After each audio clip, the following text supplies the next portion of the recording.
estás? El otro día habíamos intentado y fue una conexión fallida de alguna forma, pero bueno, Así es. hoy, hoy volvimos de alguna forma como acá el muñequito este que tengo.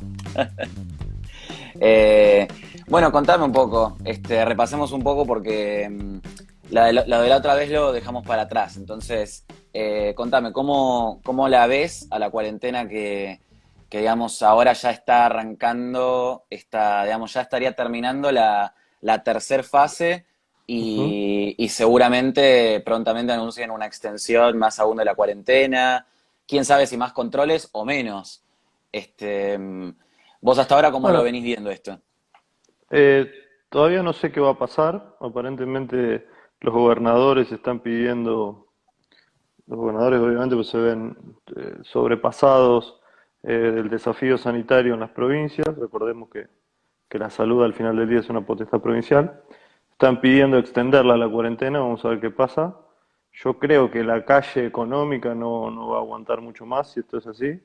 Eh, y lo que va a terminar pasando es que cada vez más gente necesite IFE, ¿no? Necesite ingreso familiar de emergencia, que además tanto la IFE como algunos subsidios a pymes o a empresas o cada vez más ayudas y subsidios que distintos sectores económicos están pidiendo al gobierno, tienen en Argentina un solo financiador. Otros países pueden darse el lujo de solventarlos con algún margen fiscal o con algún grado de endeudamiento. En Argentina el único financiador del gap que quedó entre ingresos y gastos es el Banco Central. Así que al final del día le estás dando papeles que pierden valor a diario y bueno, es una forma de suponer que al principio todos sabemos cómo es la ilusión monetaria, al principio tener los billetes todavía no se transmitió esa inflación a precios, entonces no se siente, pero lo que vamos a tener es una inflación de 3 dígitos no muy pronto, perdón, bastante pronto. Claro. Y ese fantasma hiperinflacionario, ¿vos cómo creés que va a afectar, digamos, a lo que es el tejido social en general? Que hoy en día lo encontramos bastante frágil. Vemos una sociedad bastante partida y bastante, eh, digamos, que hasta ahora, digamos, veíamos esta cuestión de los abrazos, de aplaudamos a nuestros héroes y no sé qué, y estamos empezando a ver un cambio en eso y volver otra vez a la oscuridad de la grieta, que digamos nunca se va, nunca se fue, simplemente se ve apagada o amortiguada un poco, pero ahora cómo esto puede reavivarlo, porque aparte se suma la grieta más fuerte, la más cruda, que es la grieta económica, una grieta de un país que no crece, que está estancado, que no Mm. puede generar empleo y que encima se le suma esta situación de una cuarentena que eh, la única solución que tiene aparentemente para la clase política es emitir. A ver, déjame dividir en partes esa pregunta. En primer lugar, el concepto de grieta, no soy tan reluctante a la grieta en tanto grieta. Eh, sí me parece mal cuando la grieta divide a sociedades en todos los temas, ¿no? Entonces, si vos sos kirchnerista, tenés que estar siempre en contra del que es radical o macrista o lo que fuera. Ahora, hay grietas que están bien y que está bien que sean profundas y es más, se pueden profundizar mucho más. Digamos, la grieta que divide a corruptos de personas honestas está bien que se profundice.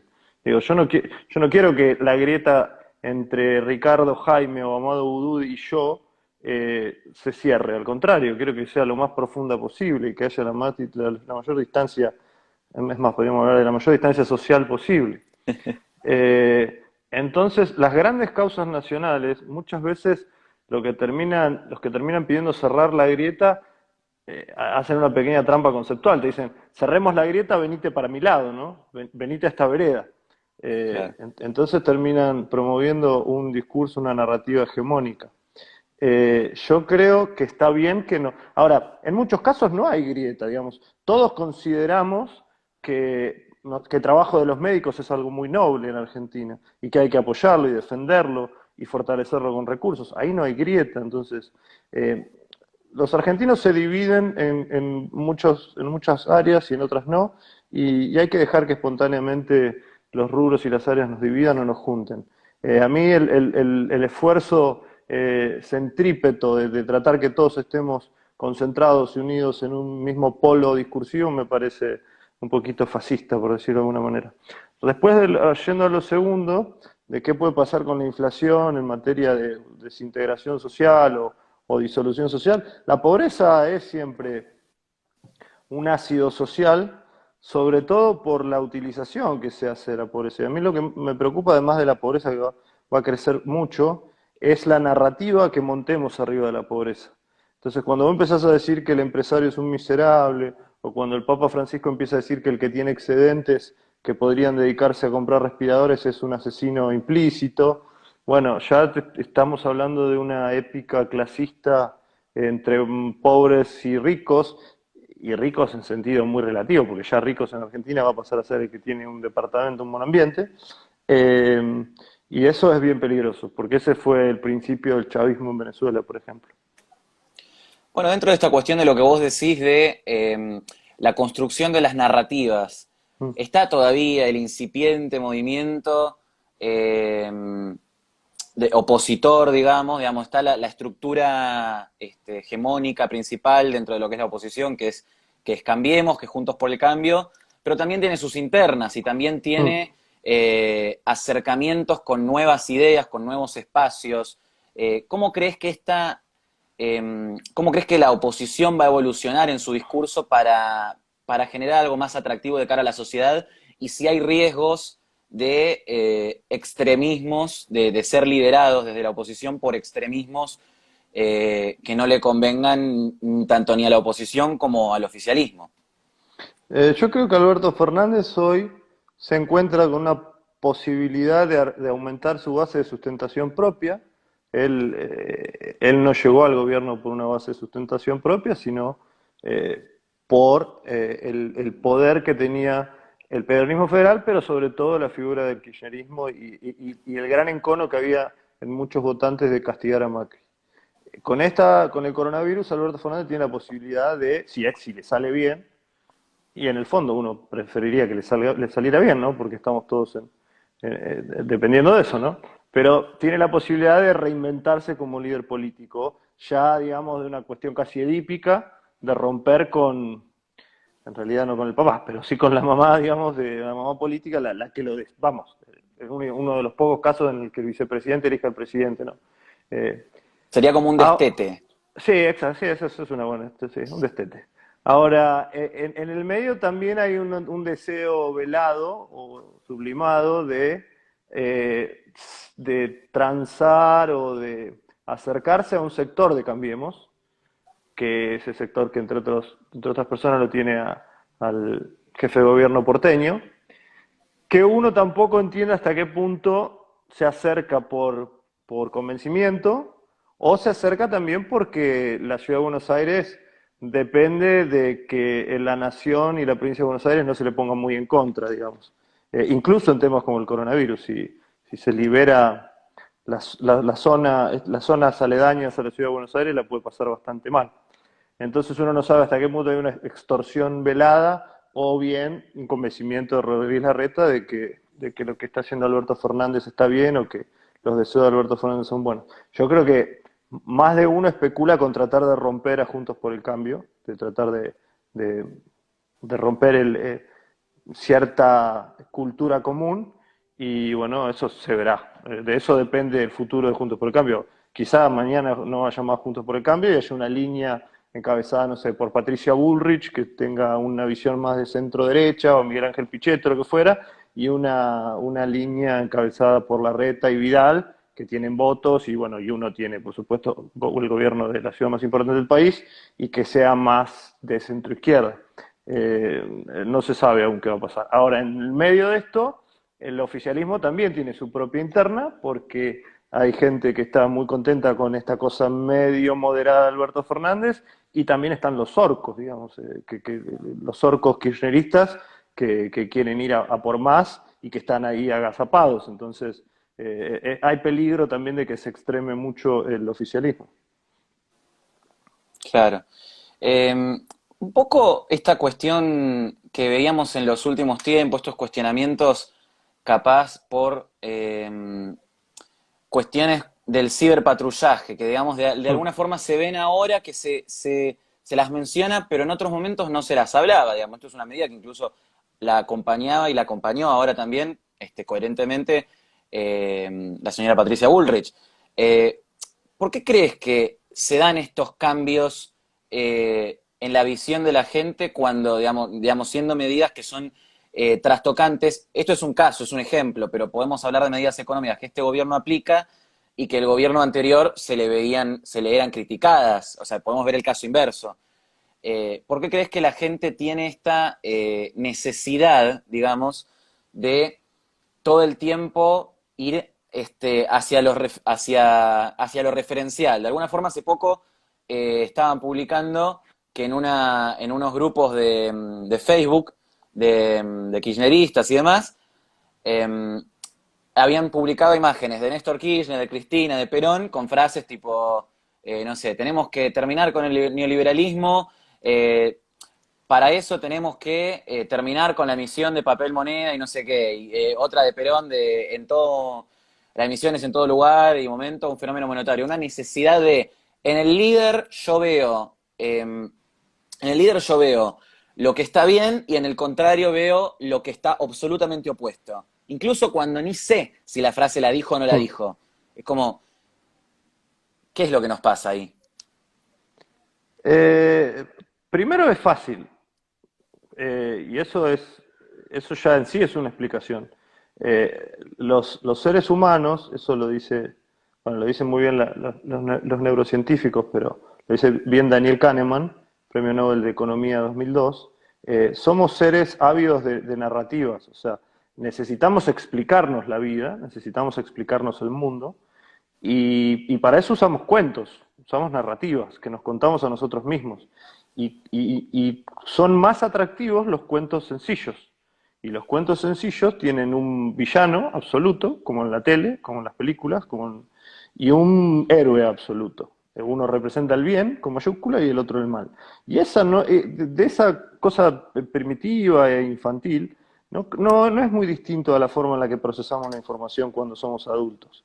Ahora, claro, después hay quienes pretendemos analizar las ciencias sociales, la política, la economía con un poco más de salero y nos llamamos a nosotros mismos, quizá con cierta petulancia, pero no menos cierta exactitud, libre pensadores. ¿Y qué es un libre pensador? Un libre pensador es una persona que no sabe a qué conclusión va a arribar cuando observa el hecho social.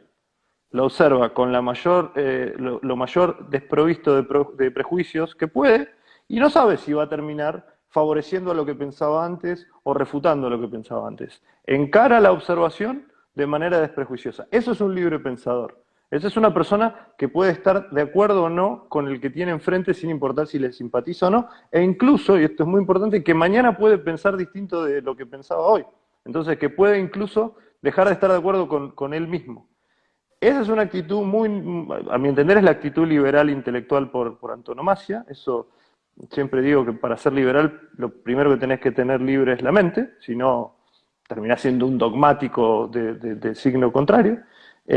Ahora, eso siempre es un porcentaje mínimo de la población. A la gente, sobre todo a la gente que no le gusta gastar demasiado tiempo en esto, le gusta agarrar una narrativa que más o menos explique sus prejuicios, explique sus cuestiones de clase social, su burbuja social, y repite el discurso. Y ahí funcionan muy bien los líderes, digamos. A la gente también le gusta seguir líderes. Le gusta seguir líderes porque los líderes evocan a la figura primigenia cuando uno viene al mundo, que es la figura del padre y la madre.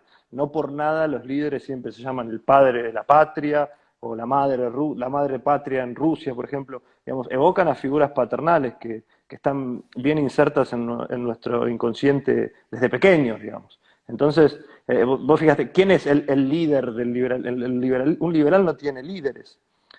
O sea, tiene referentes, tiene gente que uno admira, pero no tiene líderes, no tiene gente a la que vos seguirías a la muerte en todas las cosas que diga. Porque si vos seguís hasta la muerte a alguien en todas las cosas que diga, no estás pensando como un liberal, estás pensando como un seguidor de líderes. Y no existe el liberal seguidor de líderes, digamos. Bueno, en este sentido, ¿crees que la política está hecha para los librepensadores? No, y esa es una buena pregunta porque ahí está el principal obstáculo que tiene el liberalismo para hacer política. Eh, una cosa es el mundo de las ideas, donde vos necesitas. En el mundo de las ideas es bueno disentir, es bueno contradecirse, es bueno que si vos, Agustín, pensás una cosa, yo te diga no estoy de acuerdo porque pienso esto y vos me digas no, pero fijá, mirá el objeto de este punto de vista y yo te diga no, pero mirá lo de este. Y es bueno que discutamos porque quizá la conclusión termina siendo una idea un poco más refinada, que contenga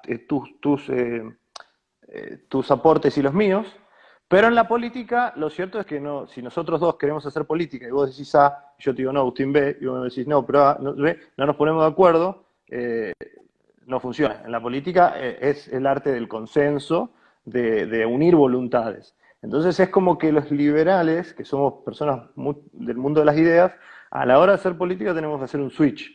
Y bueno, y requiere habilidades que no todo el mundo tiene, no todo el mundo tiene, por eso digo, no cualquiera hace política. Yo respeto mucho el mundo de la política, hay que tener habilidades especiales, no basta con ser liberal y ser muy buen liberal en lo intelectual para ser un buen político. El político requiere otras habilidades. Creo que si el liberalismo todavía no ha logrado hacer pata ancha en la política, es porque no ha sabido hacerse de esas herramientas, que insisto, son bastante específicas, son muy valorables, y bueno, hay que entrenarse en ellas los que quieran hacer política.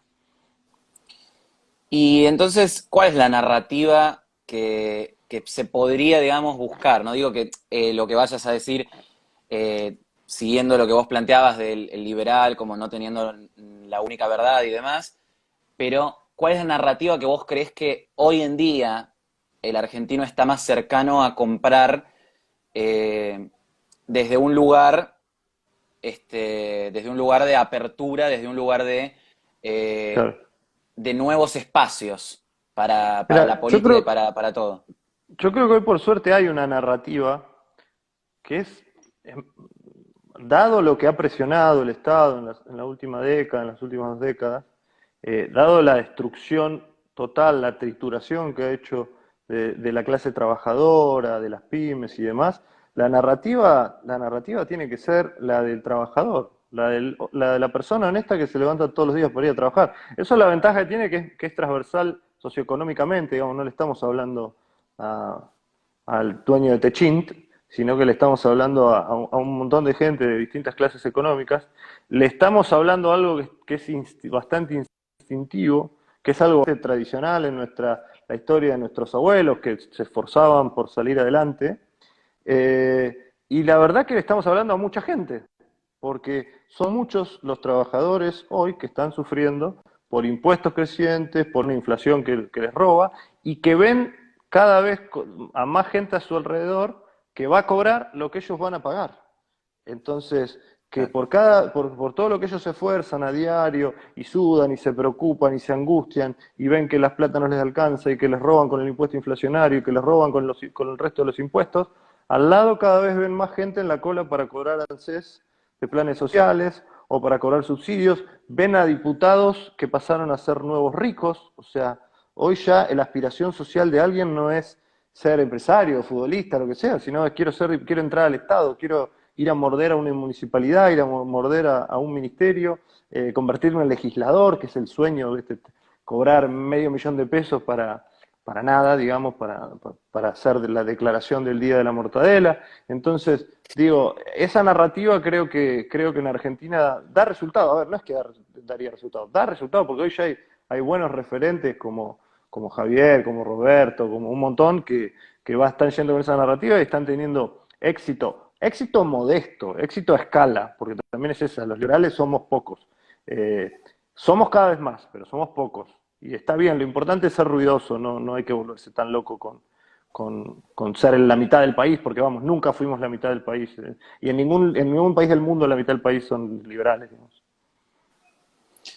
En este sentido, la lógica populista es necesaria para cualquier construcción. Un poco lo mencionaban acá en los comentarios, esto de hacer política con la polémica y construir desde esta cosa de el grupo social a defender, el enemigo único el enemigo único y sus entes satélite, digamos, de alguna forma.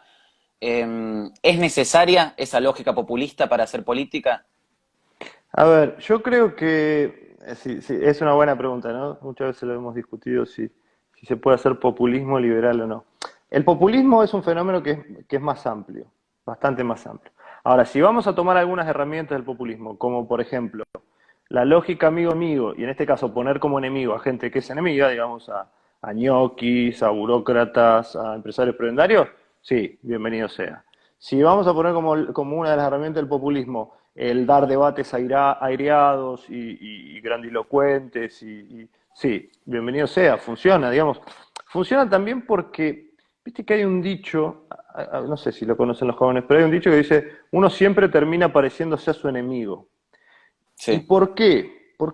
¿Cuál era la lógica detrás de ese dicho? Y mira, si tu enemigo te ataca con un tanque, si vos no te defendés con un tanque, te morís. Entonces, uno termina pareciéndose a su enemigo porque tiene que defenderse de manera simétrica con cómo te atacan. Entonces, si vos no hablás fuerte, no movés la mesa, no usás un poco lógica amigo-enemigo, vas a perder. Entonces, los liberales preferiríamos un debate mucho más racional, sí, por supuesto, mucho más calmado, por supuesto. Ahora, las reglas de juego no las ponemos nosotros, las reglas de juego son las que hay y tenemos que combatir con las herramientas que funcionan. Entonces, no estoy diciendo que el liberalismo haga populismo, pero sí puede tomar algunas herramientas que, vamos, no voy a llamar populistas, voy a llamar populares. Y si funcionan, bienvenidos sean. claro. Y en este contexto en el que un poco vemos también el resultado de algunos de estos populismos, que en algunos casos son un poco afines o no con las ideas que vos proponés, por ejemplo, en la Fundación Libertad y demás. Estos dirigentes, estos populismos, esta derecha alternativa en el mundo, esta nueva construcción política, ¿qué futuro tiene? La derecha alternativa me parece que tiene mucho futuro. eh, Creo que tiene mucho futuro. Eh, no estoy diciendo con esto que me encante, digamos, porque el problema de la derecha alternativa es que junto con el liberalismo y la derecha alternativa tenemos un enemigo en común. Ahora, eso no significa que nosotros aboguemos por toda la agenda derecha. Por ejemplo, ahora mismo Trump está queriendo echar a un montón de trabajadores de Estados Unidos solamente porque tienen la green card en trámite. Eso a un liberal le hace muchísimo ruido. Eh, Ahora, después hay un montón de parte de la agenda de Trump que a mí me parece que la comparto. Nosotros deberíamos tratar de trabajar en conjunto en las áreas en las que podemos trabajar en conjunto y disentir en las áreas que tenemos que disentir. Por supuesto, priorizando, digamos. Hoy hay problemas muy graves en el mundo y en Argentina como para andar diferenciándose de cosas que no son prioritarias. Una vez solucionados esos problemas, bueno, podemos ir a disentir porque de eso se trata, de ir solucionando problemas desde más generales y más prioritarios a más sofisticados y menos prioritarios. Pero yo creo que hoy la centroderecha y la derecha en el mundo tienen mucho recorrido por delante. ¿Te involucrarías en política? Mm, Me no refiero a sé, política no partidaria, política de alguna forma sé. haces con lo que es la fundación y demás. Sí, claro, política partidaria me costaría mucho, me costaría mucho. No me encanta, primero, no me encanta el contacto con la gente, no iría a tomar mate a la casa de nadie, no me interesa, digamos, todo ese tipo de cosas, no. Me gustan las ideas, me gusta pensarlas, me gusta transmitirlas, me gusta elaborarlas, pero el que pone la cara tiene que ser alguien que sienta, o al menos sepa disfrazar bien eh, cierto contacto con desconocidos. A mí no me gusta ni siquiera pasar tiempo con desconocidos, o sea, no, me Se costaría mucho. necesitan de alguna forma showmans, como por el caso de Bueno, Trump, por hay gente ejemplo. que lo disfruta igual, ¿eh? Hay gente que lo disfruta, hay gente, a ver, uno dice un concejal gana buena plata, es verdad. Ahora, los fines de semana se lo pasan en clubes de barrio, tomando mate con gente, eso para mí eso sería una tortura, o sea, no. Imagínate ¿qué tengo que hacer hoy sábado? Tengo que ir a tomar mate con gente. No, pero si no los conozco, no me conocen a mí, ¿por qué voy a pasar tiempo? Es un embole mayúsculo, ¿no? Bueno, y ahora, un poco para ir cerrando, quería hacerte dos preguntas. En primer lugar, una pregunta bastante recurrente acá en el canal, en la cuenta, etcétera. Em, si vos vieses ahora a uno de estos, de alguno de estos futuros líderes que en todas las escuelas y en todos los partidos y en todos los espacios del país hoy en día se están formando, capaz sin saberlo, y que en Mm. algún momento les tocará tener algún puesto en la toma de decisiones, digamos. ¿Qué le dirías? ¿Cómo tiene que encarar un liderazgo eficiente? O sea, en base a lo que nos demuestra esta situación, lo que estamos viviendo hoy en día con esta pandemia. Primero que se forme en economía, el grueso de los problemas argentinos pasan por una ignorancia económica atroz, atroz, atroz, atroz. Eh, y segundo, vos no podés ser político sin entender algo del proceso productivo. Pero no te estoy diciendo que te vayas a una fábrica, a una multinacional, a entender la cadena de montaje. Estoy diciendo, anda a fijarte cómo labura una pyme en tu pueblo. Andá, fijate, preguntale cómo es que tiene que hacer para pagar las quincenas, cuándo son los vencimientos de los impuestos. Entendelo al tipo, que te cuente cómo es su vida. Los políticos argentinos viven en Saturno, pero realmente viven en Saturno. No tienen idea lo que se padece. Y hablan al pedo porque no tienen idea de algo que está dado. Viven muy en Saturno. Y por eso tenemos los problemas recurrentes que tenemos en materia económica. Claro. Digamos, cómo se debe encarar para poder dar las condiciones para que la sociedad, para que todos podamos hacer un clic en nuestras cabezas de alguna forma eh, y transformemos lo que votamos. Digamos, cuando esto siempre dicen, voten bien, bueno, pero ¿qué es votar Mm. bien? ¿Qué es tener esa conciencia democrática que nos permita elegir buenos representantes y cómo la vamos a encarar para que en algún momento podamos elegir representantes que vayan hacia un cambio cultural profundo? Yo creo que hay dos etapas. Y en la primera se avanzó mucho. La primera es romper todos los edificios del discurso hegemónico de izquierda, que fue el discurso hegemónico por décadas en Argentina. En eso se avanzó mucho. O sea, por supuesto queda mucho por hacer, porque ellos tampoco se quedan quietos, pero digamos, tipos como Javier han roto han convertido en escombros una cantidad de edificios que eran intocables. Entonces, lo que hizo Javier es de un valor inmenso. Ahora, también lo que hacen un montón de jóvenes, todo el tiempo, eh, molestando, rompiendo discursos de compañeros de facultad, haciendo militancia en redes sociales, todo eso rompe, rompe, rompe, rompe. Rompe el juego del contrario, poniéndolo en términos futbolísticos. Son Chicho Serna, son números 5 aguerridos. Eso rompe el juego del contrario. Inmediatamente después de eso, o a la par de eso, necesitas la habilidad de otro tipo de personas, de otro tipo de jugadores que son los armadores, los que el nuevo discurso lo transmiten hacia la política. Entonces ahí necesitas otra cosa, necesitas Riquelme, necesitas tipo que la paren, que sepan ver el juego amplio, necesitas otro tipo de habilidad. Todavía eso nos está faltando.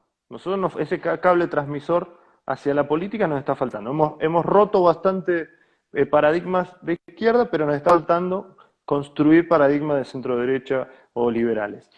Bueno, ojalá que eso llegue, ojalá que eso llegue. Lo principal para que eso llegue es que los que se dedican a una tarea no piensen que los que se dedican a la otra están haciendo mal. Entonces digo, que los que están rompiendo juego todo el tiempo, rompiendo juego, no ataquen a los que están queriendo armar, haciendo política, porque la lógica de hacer política es un poco más amplia, es un poco más tibia, si vos la querés, pero porque necesitas que sea más amplia.